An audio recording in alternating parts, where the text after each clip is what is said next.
And this week, Australia's #4 top seller for the year, the Mitsubishi Triton GSR.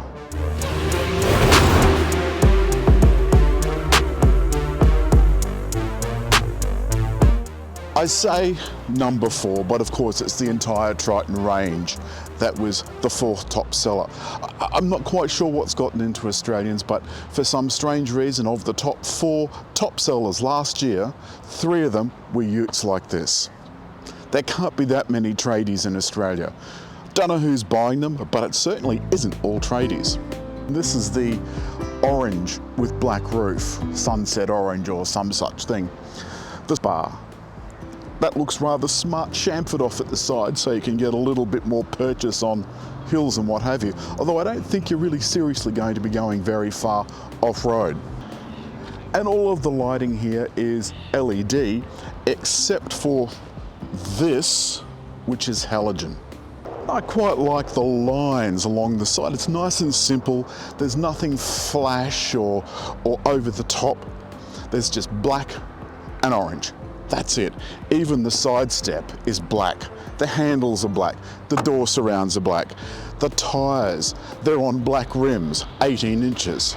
And as I said, the lighting at the back is LED on this top model. As you have a look down the brochure, and there's a copy of that in the written review, you can see that some models have LED lighting, some have incandescent lighting and so on. Don't know why they didn't just go LED throughout. There's a reversing camera here. This has got the towing pack as well. And then, rather inelegantly, there's a plastic tub liner, and as you can see, just enough room in there for my fold-up bike. Well, there's a lot more room than that. You could fit a pallet in that probably. Now, the interesting thing is, this has got a soft tonneau cover.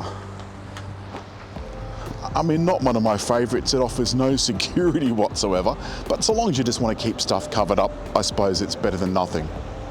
And this is probably going to be a shock to a lot of you, but these big utes, the Hiluxes, Navaras, and the Triton, they don't have a lot of room in the back. They might be enormous on the outside, but they're not hugely roomy in the back. Some of the lower models have underfloor storage, but not this one.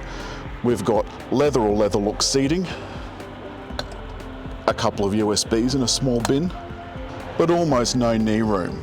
And if you were thinking there are no vents back here, you're kind of right, except for there's a little console here for fan on and off, and this lump just takes air from the front and forces it out the back through these little adjustable fins. It's a very odd system. I haven't actually seen that before without this being a separate system altogether. Decided to pick myself up a coffee before I talk about the front. Now, these utes, they're a little bit of a mix. Remember, they're commercial vehicles, and they're never very far away from their industrial roots. So it's a relatively simple dash, and this one doesn't have a digital readout, which is a little bit of a shame. I quite like a digital readout. Steering wheel, that's nice and simply set out.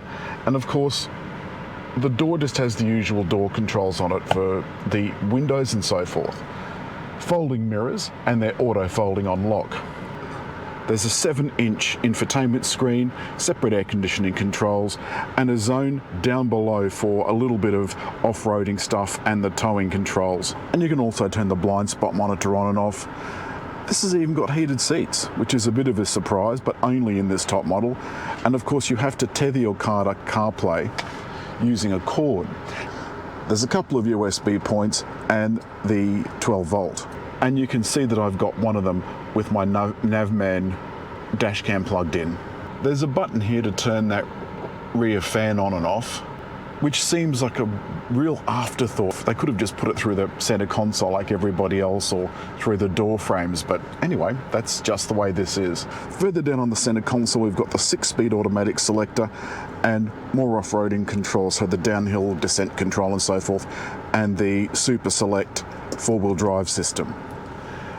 So being a city review, you want to make sure that the reversing camera is up to snuff, and I'm happy to say that it is.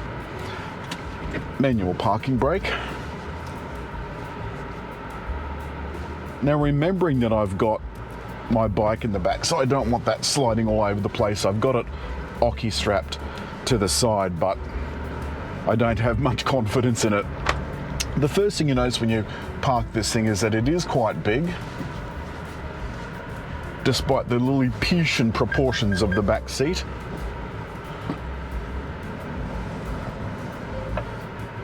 So if it's not tradies buying these, that must mean that there's family people buying it, people buying these 5-seater cars for family cars. Seems very strange to me. Indicators are on the right side because this is a Japanese car, and the 133 kilowatt engine is leisurely. Now, strangely enough, this has got quite a lot of towing power. Let me just get out onto the highway. This has got quite a lot of towing power, 3,100 kilos, 310 downward pressure, 310 kilos on the tow bar. That's braked, of course. So that's quite a lot, considering this car already weighs 2,000 kilos. At this speed, the cabin is reasonably quiet. The ride is extremely firm. Now at the front we've got rather sophisticated double wishbone suspension. But at the rear, we've got leaf springs, technology that was there at the beginning of the car age, and drum brakes, similarly so. So the upshot of it is this is reasonably comfortable on the highway. Around town, it is a little bit of a handful. Like all these things, it's huge, but of course nowhere near as huge as the American trucks.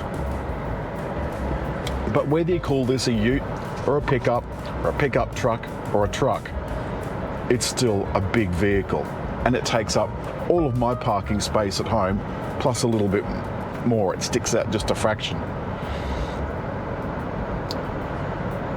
You do have safety gear on this. It's got emergency braking and brake force distribution and blind spot monitoring and so forth, but it doesn't have any of the active stuff. So this won't steer you in the lane and all of that sort of thing. That's not as if it doesn't come on some utes, it does. I think the Ranger's got it. We haven't reviewed the new Ranger yet, but we'll get around to it one day.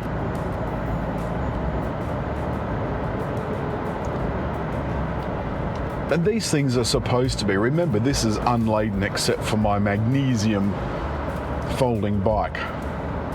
These are supposed to be economical, and this thing is doing 10.3 litres per 100 kilometres. I wouldn't call that hugely economical, but look, you know, it does weigh 2,000 kilos, so there is that. You can put a lot in the back of this. The tray is enormous. The cabin in the front certainly is enormous, but there is a lot of quite hard, scratchy plastic about. So you're never very far from its commercial roots, and you can bang it about a bit. You feel like you can hose it out if you have to. It does have rubber floor mats. What we've done is tried to drive this around town the way you would if you were a city dweller and you're a tradie. It feels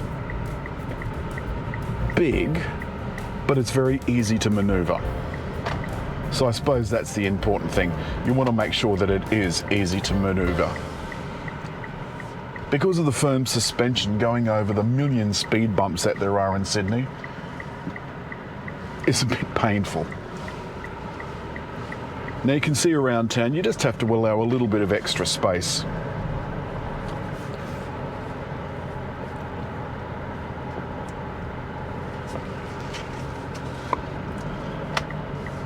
Plenty of time for manoeuvring. Strangely, reverse parking is relatively easy, but you do need a lot of space, and it takes up, like I said, more than the average amount of space. Not more than average for these things, but imagine you've got the back full of tools, and you know this is really heavy, and you've got the full payload of 900 kilos. This is a proper four-wheel drive. I think first and foremost we have to keep in mind that this is not meant to be a luxury car, although this is the top model. It is meant to be well equipped, capable, and reasonably attractive, and I think at that there's only so much you can do with this design, with the Ute design. And that's all this week from Mitsubishi's Triton GSR. Let's have a little bit more dirt kicking action while you hit like, leave a comment, and just over there to subscribe.